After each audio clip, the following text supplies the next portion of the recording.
taariikhda colaadaha dunideena dalal badan ayaa inta dagaal bilaabeen iyagu dhibaatada dhaxalkeeda ugu dambeyn gurtay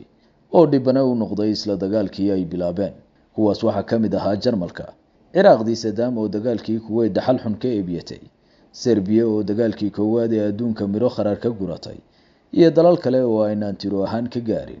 kuwa oo falxumo uga aayay falal colaadeed oo ay iyagu horgal ka ahaayeen isla jidkaas waxay u egtahay in Israel haatan saaran tahay oo uu ku dhacay waxa afka qalaad lagu yiraahdo backfire ama mushkiladii ay Iiraan la damacsanaayeen inta iyaga dib ugu qaraxday la dabo dheeraatay sida khubarada xiisadani warinayaan weerarkii 13kii bishan Juun Yuhuuddu ku qaaday Iiraan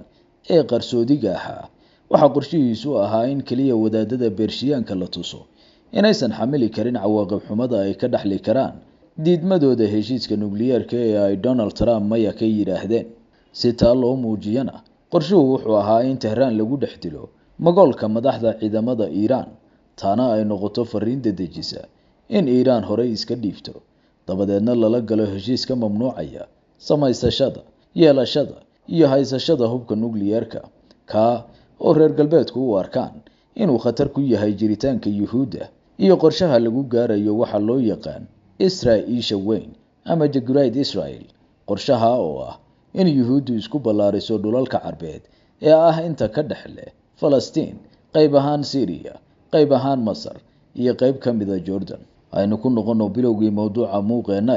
colaadda doonisteedu caynka ahayd ee Israel la bilowday Iiraan waxa ay noqotay mid ka daba dheeraatay intii ay qiyaasteen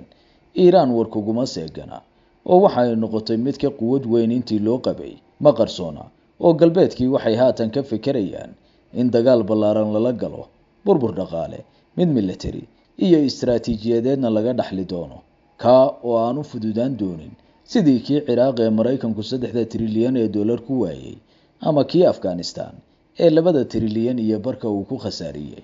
Amerikaanku ma doonayaan in dagaal aan kooda ahayn bariga dhexe ah oo dambe ay naf iyo maal ku khasaariyaan hayeeshee ogow in baroorta Israel dhibto boowayaasheeda galbeedka oo aysan u sii dulqaadan karin beegsiga Iiraan ee aan isagu ba'ayda aqoon